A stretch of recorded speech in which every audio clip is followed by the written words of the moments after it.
Hello everyone and welcome back to another Matty Crafts video. In today's video, I'm going to show you guys how I paint my figures a little bit more in depth. I figured this would help a lot of people if they're trying to get into the hobby, and a lot of the paint I use is Citadel paint.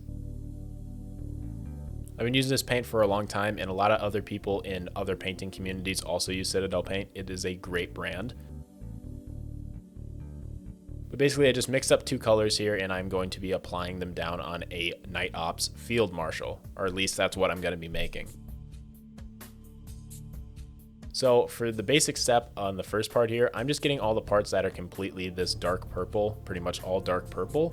And then I am going over and using a finer, more detailed brush that I found at the store called Michael's.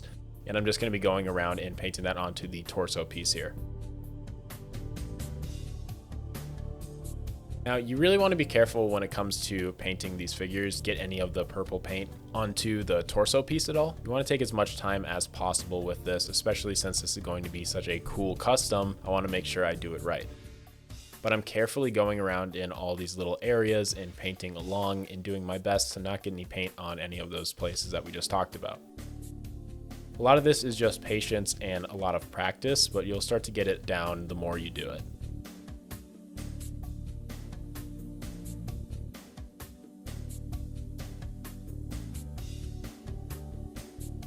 Now moving on to a different part called a fading. Now I haven't done this in a lot of videos before, so this is just a slightly different purple color that is a little bit lighter but still pretty dark. And I'm just fading it into different areas. So I'm starting on one part of the armor and then I am either moving up or moving down on the armor. And basically this is just going to make it seem a little bit cooler. So I'm kind of going here on these chest pieces on each side, on the right and the left, and I'm slowly just fading them on each one. You're not using a lot of paint. It's kind of almost like a dry brushing, but just a little bit wetter. And you're just carefully just getting a little bit of paint on, and then you're going over it 1 to 2 times. This is just gonna really make the figure look cool and something I've been wanting to practice for quite some time. Trying new things out is always the way to go when you're trying to get better at making customs, and every single time I make a custom, I want to get better and better. So doing little things like this is really important. For some sections, if you want to make it a little bit darker with the fading, just to kind of get that color contrast going a little bit more, definitely do so by just going over with another layer of it. It's actually not that bad of an idea and it makes the figure look way cooler. Now we're moving on to a darker navy kind of blue. And I wanted to do this just to kind of change up the figure a little bit. Since this is a completely custom figure, I wanted to really make it as cool as possible. So I started adding some blue lines in different areas and some blue marks. I didn't have any reference pictures to go off of other figures that people made, so I was just having a lot of fun with this project. And I also feel like that's very important, is to just have as much fun as possible with the figure you're making. I feel like I'm a little bit more creative that way and I'm able to make some of my greater customs, so definitely just try your best to just have as much fun as possible. If you ruin it or you feel like you messed up on something, you can always go back and repaint it, and that's kind of the great thing about making customs, is you always get to make them as creative as you want, and I'm definitely trying to get better at that as I go along.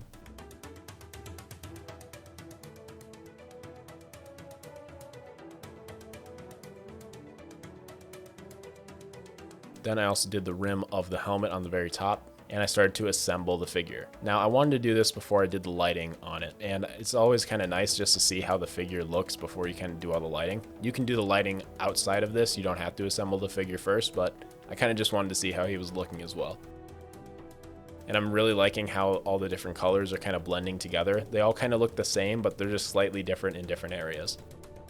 Now I'm doing the light. This is just some blue light here, some very baby blue light, and I thought it would look really good with the dark purple and the dark blue. So I'm putting it onto selective areas that I've kind of set up before in my green stuff sculpting, and also just areas that kind of show it in the video game.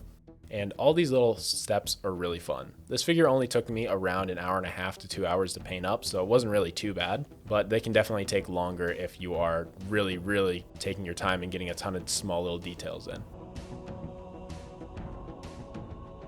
Then I'm just adding little dots on each side, doing a little bit of extra work on the very top of the Field Marshal's helmet, and he's really starting to come together. This baby blue just shows that darkness out a lot more. That's in the nightshade kind of color.